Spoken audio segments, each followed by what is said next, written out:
Magandang araw mga kapatid. Welcome back to my YouTube channel. Kung bago ka pa sa YouTube channel na ito, please don't forget to subscribe and hit the notification bell para updated ka pag may bago akong video na i-upload. Maraming salamat. Alamin ang kapalaran mo sa araw na ito. Pang-araw-araw na horoscope August 28, 2023. Aries, Mars, ang iyong planetary ruler, ay papunta sa iyong kabaligtaran na tanda ngayon, mahal na Aries, kung saan ito ay bibiyahe hanggang ika-12 ng Oktubre, na magpapasigla sa iyong mga relasyon sa iba, kung minsan ay nagpapasigla ng mga salungatan. Maaaring nagmamadali ka sa isang bagong setup, o ang transit na ito ay nagdudulot ng mga problema sa iyong malalapit na koneksyon sa ibabaw, na sumisigaw para sa iyong atensyon. Ito ay maaaring maging isang magandang bagay kung ikaw ay naghahanap upang maaliwalas ang hangin, ngunit ang transit na ito ay maaari ding magdala ng mga agresibong tao o sitwasyon sa iyong buhay kung hindi mo binibigyang pansin ang iyong sariling pangangailangan para sa pagpapasigla at pagpapatibay sa sarili. Ang mga ugnayan sa iba ay buhay na buhay at pinakamahusay na tinitingnan bilang mga salamin ng iyong sariling mga pangangailangan. Sa katapatan sa sarili at pagsisikap, maaari itong maging isang malakas na panahon para sa pagdadala ng sariwang enerhiya sa isang relasyon o paglilinaw ng iyong mga layunin sa relasyon. Ang iyong mga talento ay maaaring sumikat sa pamamagitan ng isang partnership sa panahon ng transit na ito, o isang koneksyon ay maaaring maging kahangahangang motivating. Mayroong animation sa iyong buhay sa pamamagitan ng iba.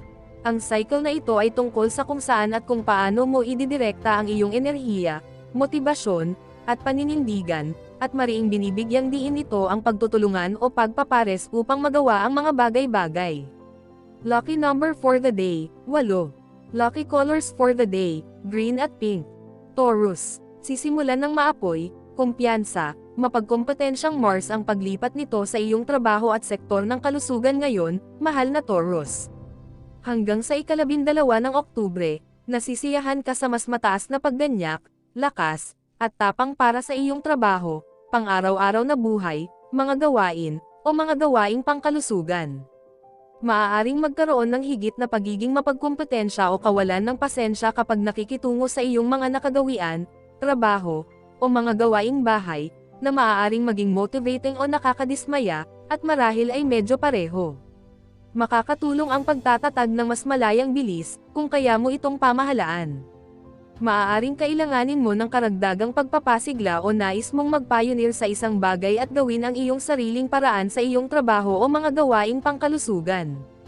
Handa ka ng kumilos para sa pagpapabuti ng sarili. Bagamat hindi ito ang pinakamahusay na cycle para sa natural at may kumpiyansa na pagpapahayag ng iyong mga hinahangad, ito ay isang magandang panahon para sa paghahanap ng motibasyon na magtrabaho ng husto sa mga proyektong nasa likod ng burner, o upang lumipat sa isang programang pangkalusugan o pangangalaga sa sarili. Lucky number for the day, 3. Lucky colors for the day, gray at blue. Gemini, ang iyong buhay panlipunan ay bumibilis sa pagsisimula ng Mars sa paglipat nito sa iyong solar 5th house ngayon, mahal na Gemini. Hanggang sa ika-12 ng Oktubre, pinapalakas o sinusuportahan ng Mars ang mga antas ng enerhiya, katapangan, paninindigan sa sarili, at kumpiyansa. Sa Mars na nagbibigay buhay sa iyong sektor ng kagalakan, puso, pagkamalikhain, at paglilibang, ikaw ay nasa perpektong hugis upang kumpiyansa na ituloy ang pagnanais ng iyong puso. Ang isang direktang diskarte ay pinakamahusay na gumagana sa transit na ito, ngunit maaaring may mga oras na maaaring kailanganin mong suriin ang iyong sarili kung ikaw ay masyadong naiinip o mapangahas. Gayunpaman, para sa karamihan, nagbibigay ito sa iyo ng kamangha-manghang tulong at hinihikayat kang ipasok ang iyong sarili sa mga aktibidad na talagang kinagigiliwan mo. Ikaw ay mas nakatuon at masigasig. May posibilidad kang maglagay ng mas maraming enerhiya sa paglalaro at kasiyahan at hindi ka pani-paniwalang magnetic at nakakaakit. Bagamat ang isang hindi mapakali na impluwensya ay ipinapatupad ngayon, masusumpungan mong madali itong bumalik o ibalik ang isang sitwasyon sa iyong kalamangan. Lucky number for the day, 2. Lucky colors for the day, black at red. Cancer, sisimulan ng Mars ang pananatili nito sa iyong solar 4th house ngayon, mahal na Cancer, at makakaimpluwensya sa iyong tahanan at buhay pamilya hanggang ika-12 ng Oktubre. Sa yugtong ito, Layunin na bigyang halaga ang iyong pangangailangan para sa mas maraming oras sa iyong sarili o oras na ginugol sa bahay, ngunit bantayan ang pagtatanggol sa iba. Sa kabutihang palad, maaari mong makuha ang ugat ng anumang matagal na problema sa pamilya sa panahon ng transit na ito. Nagdadala ka rin ng mas maraming enerhiya at inisyatibo sa mga proyektong nauugnay sa bahay. Ang Mars ay maapoy at direkta, at ang impluwensya nito sa iyong solar 4th house ay maaaring magdala ng animation, enerhiya, at dynamism sa iyong kapaligiran sa tahanan, personal na paglaki, at mga relasyon sa pamilya. Ito ay walang alinlangan na pukawin ang mga bagay-bagay. Gayunpaman, habang ang direktang paglapit sa mga lugar na may problema ay maaaring makagambala, maaari itong humantong sa mas mabilis na paglutas sa mga matagal ng problema sa mga mahal sa buhay, kasama sa kwarto, pamilya, o mga bagay na nauugnay sa tahanan. Sa yugtong ito, maaari kang maging mas protection sa iba, at sa iyong sarili, na maaaring makinabang sa iyo sa katamtaman. Ngayon, ang pangunahing susi sa tagumpay ay kilalanin ang iyong sarili. Magtap sa kung ano ang talagang gusto mo, dahil ang pagkainip o pagkabalisa ay maaaring humantong sa iyo na gumawa ng mga desisyon na maaari mong pagsisihan sa huli. Gamitin ang sobrang enerhiya na magagamit mo ngayon para sa isang bagay na makatwiran at produktibo. Lucky number for the day, 6. Lucky colors for the day, violet at red. Leo. Ang Mars, ang planeta ng aksyon, ay nagsisimula sa paglipat nito sa iyong solar 3rd house ngayon, mahal na Leo, nagpapainit, nagpapasigla, at marahil ay nagpapabilis sa iyong komunikasyon, transportasyon, at pag-aaral hanggang ika-12 ng Oktubre. Masigasig ka sa yugtong ito, handang ibuhos ang iyong lakas sa iyong mga hangarin sa pag-aaral, mga personal na interes, at mga proyekto. Panuurin ang kawalan ng pasensya sa mga salita at kilos para sa pinakamahusay na mga resulta. Baka gusto mong bantayan ang masyadong mabilis na komunikasyon. Iyon ay sinabi, maaari itong maging isang mahusay na oras para sa pagganyak upang makumplito ang maraming maliliit na trabaho o isang proyekto sa komunikasyon. Ito ay isang magandang oras upang itulak ang iyong sarili ng kaunti, hanggat iginagalang mo ang iyong pangangailangan para sa pahinga at malusog na pamumuhay. Sa mga susunod na linggo, makikipag-ugnayan ka sa iyong natural na motibasyon para sa pagsasagawa ng mga inisyatibo o pangunguna sa mga proyekto, pag-aaral, at pagtuturo. Mahilig ka ring magsimula ng mga komunikasyon o makipag-ugnayan sa iba, higit pa kaysa karaniwan, bagamat maaari ka ring hindi gaanong interesado sa pagsasama-sama dahil mas gusto mong itakda ang iyong sariling bilis. Lucky number for the day, 3. Lucky colors for the day, brown at yellow. Virgo. Mars ay lalabas sa iyong sign at papunta sa iyong sektor ng mga mapagkukunan ngayon, mahal na Virgo, pinalalakas ang iyong pagnanais na mamuhay ng may higit na seguridad at ginhawa hanggang ika-12 ng Oktubre. Mas malakas kang interesado sa iyong mga material na pangangailangan at kagustuhan, at mayroon kang lakas ng loob o lakas na ituloy ang mga bagay na ito. Bagamat mayroon kang araw sa iyong tanda na naghihikayat ng ilang kailangang-kailangan na pansin sa iyong sarili at sa iyong mga pangangailangan, ang pag-alis ng Mars sa iyong tanda ay nagpapababa ng presyon. Parami ng parami, ikaw ay tumutuon sa kung ano ang nagpaparamdam sa iyo na secure at kung paano gawin ang tungkol sa pagkamit ng higit pang kaganhawahan, pagiging pamilyar, at seguridad sa iyong buhay. Sa yugtong ito, naudyukan kang kumilos upang mapabuti ang iyong kasalukuyang mga kalagayan. Mas madali mong matukoy ang mga pinagmumula ng basura o takot at gumawa ng mga hakbang upang ilagay ang mga ito sa likod mo. Malakas ang pagnanais na pahusayin ang iyong mga mapagkukunan, ngunit maaari ding may kaugnay na mga tensyon kapag nasa ilalim ng strain o hamon ang Mars. Ngayon, maaaring marami ang nasa isip mo at nasa plato mo. Maaaring kailanganin mong i-stretch ang iyong lakas at atensyon para magawa ang lahat ng kailangan at gustong gawin. Maaaring magkasalungat ang mga opinyon, at madalas ang mga pagkaantala. Lucky number for the day, 9. Lucky colors for the day, blue at red. Libra. Papasok ang Mars sa iyong tanda ngayon, mahal na Libra, at i-host mo ang planetang ito na nakatuon sa pagkilos hanggang ika-12 ng Oktubre. Sa kamakailang paglalakbay nito sa iyong sektor ng privacy, malamang na nag-prompt ang Mars ng mga pagtuklas tungkol sa iyong panloob na mundo, kabilang ang mga hinanakit o hindi natapos na negosyo, ngunit hindi palaging pinadali na ilabas ang mga bagay na ito ng direkta at direkta. Ngayong nasa Libra na ang Mars, mayroon kang higit na apoy at dynamism na makukuha at ipahayag. Kung walang malinaw na channel para sa iyong enerhiya, gagawa ka ng mga ito. Ito ay isang aktibo at mapamaraang oras. Mabilis kang sumikat, nag-aalok sa iyo ang Mars ng mas mataas na charisma, tapang, lakas, at kumpiyansa upang ituloy ang iyong mga layunin. Maaaring hindi mo lubos na malinaw kung aling direksyon ang pupuntahan hanggang sa pagpasok ng araw sa iyong palatandaan sa ika-23 ng Setyembre. Gayunpaman, ang Mars transit na ito ay nagpapasigla sa iyo at naghihikayat ng higit na katapangan at paninindigan. Ngayon, mag-ingat sa panloob na pagkabalisa na maaaring humantong sa labis na pagpapalamon. Lucky number for the day, 4. Lucky colors for the day, green at pink. Scorpio. Sisimulan ng Mars ang paglalakbay nito sa iyong sektor ng privacy at kaluluwa ngayon, mahal na Scorpio, at patuloy na lilipat sa sektor na ito ng iyong solar chart hanggang ika-12 ng Oktubre. Isang panahon ng mga pagbabago at pagsasaayos, pangunahin sa isang emosyonal na antas, ay nasa unahan mo. Panahon na para sa malalakas na senyales mula sa iyong subconscious, na nag-uudyok sa iyo at itinuturo ang iyong pansin sa mga problemang maaaring hindi mo na napansin o nabaon.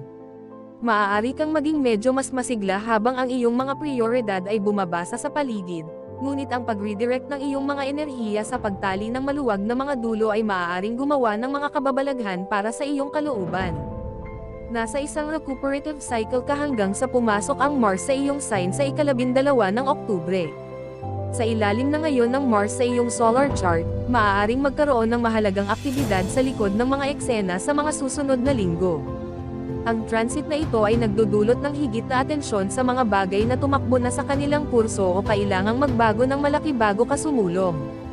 Ito ay isang mahalagang cycle para sa recalibration at isang mahalagang panahon para sa pagkuha ng dagdag na pahinga at oras upang maunawaan ang iyong mga hinahangad at layunin. Lucky number for the day, 8. Lucky colors for the day, brown at yellow.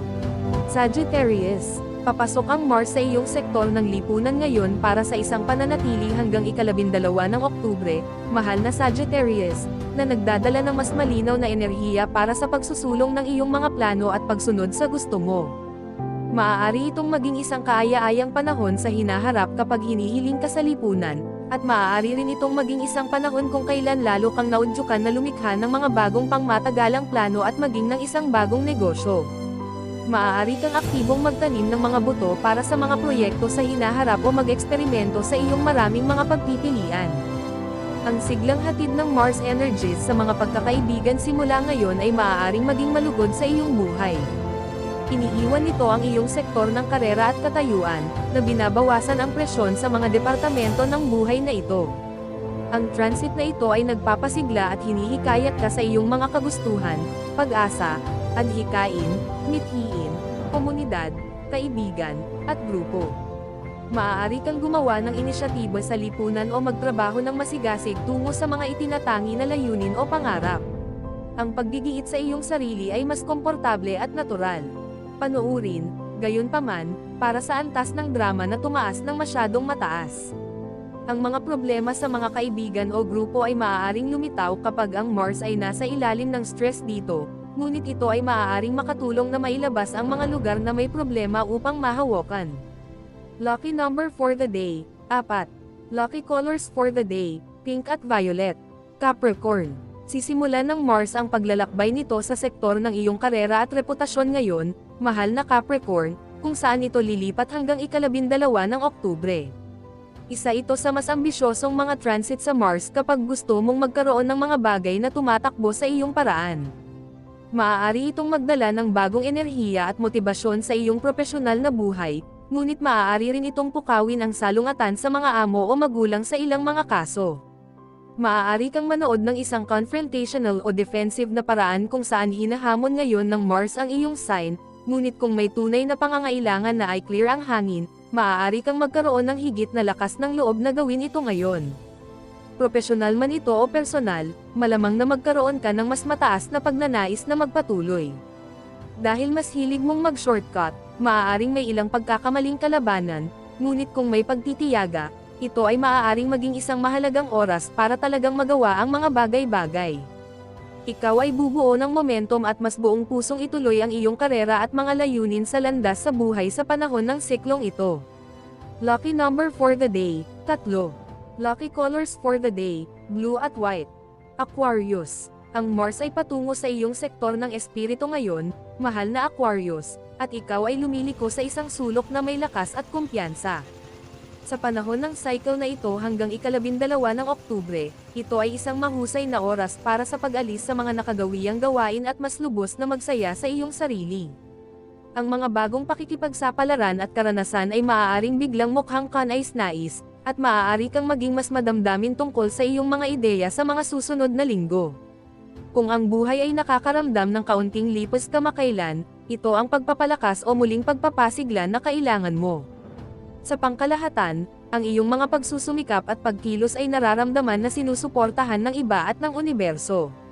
Ang sigasig ay mataas at nagtatayo ngayon. Kung ito ay nakalulugod sa iyo, maaari kang magudyok at magbigay ng inspirasyon sa iba na kumilos, ngunit ikaw ay lubos na nasisiyahan na gawin ang iyong sariling bagay sa mga susunod na linggo. Maaari kang makaranas ng ilang pagkabalisa o ang iyong pagkagutom sa pag-aaral ay maaaring lumawak ngayon. Sa ngayon, maaaring maraming mga distractions upang ang pagbibigay ng prioridad ay higit na makabuluhan. Lucky number for the day, 9. Lucky colors for the day, red at yellow. Pisces. Pupunta ang Mars sa iyong sektor ng pagpapalagayang loob ngayon, mahal na Pisces, kung saan lilipat ang planetang ito ng katapangan at pagkilos hanggang ika-12 ng Oktubre. Ang paglalakbay na ito ay nagdudulot ng mas mataas na enerhiya sa mga intimate na bagay, kung minsan ay nagbubunga ng napakakanais-nais na matinding damdamin, at sa ibang pagkakataon ay nagpapasigla ng salungatan. Maaari itong maging isang kamangha-manghang siklo para sa pagkilos sa iyong matalik na buhay at pag-abot sa iba para sa suporta o tulong, pinansyal o emosyonal. Ang panahong ito ay nagpapainit sa mas masalimuot na elemento ng kaugnayan. At, kung nagkaroon ng masalimuot na dinamika sa isang partnership, maaaring ito na ang oras upang tugunan ang mga ito. Maaari rin itong maging isang malakas na panahon para ibuhos ang iyong enerhiya sa isang mahalagang proyekto, pananaliksik, o pagsisiyasat isang bagay o isang taong nangangailangan ng pangako, puso, at pagtuon. Maaari kang ma-motivate at ma-energize ng isang pet project o dahilan na sumisipsip ng iyong atensyon. Ang pangmatagalang pagpaplano at diskarte ay higit na nakakaakit kaysa karaniwan. Maaari kang maglagay ng mas maraming enerhiya sa pag-unawa sa sarili o pananaliksik ngayon. Mas interesado kang gumawa ng mga panloob na pagbabago ngayon, posibleng dahil sa mga salungatan na nagtutulak sa iyo sa direksyong ito. Lucky number for the day, 7. Lucky colors for the day, green at pink. Special shout out to the following. Special shout out kay Sir Mario Cesar. Thank you for watching, sir. Special shout out kay Ma'am Zenaida Saplio. Thank you for watching, Ma'am. Special shout out kay Ma'am Gemma Laurente. Thank you for watching, Ma'am. Special shout out kay Sir Eduardo Reyes. Thank you for watching, sir. Special shout out kay Sir Malan Ibig. Thank you for watching, sir. Special shout out kay Sir Seferino Corochie. Thank you for watching, sir. Special shout out kay Ma'am Judith Metran. Thank you for watching, Ma'am. Kung gusto mo magpa-shoutout sa next video, comment na. Maraming salamat sa panonood, mga kapatid. Sana'y nagustuhan nyo ang video na ito. Please don't forget to subscribe and hit the notification bell para updated kapag mayroon akong bagong video na upload. See you in my next video.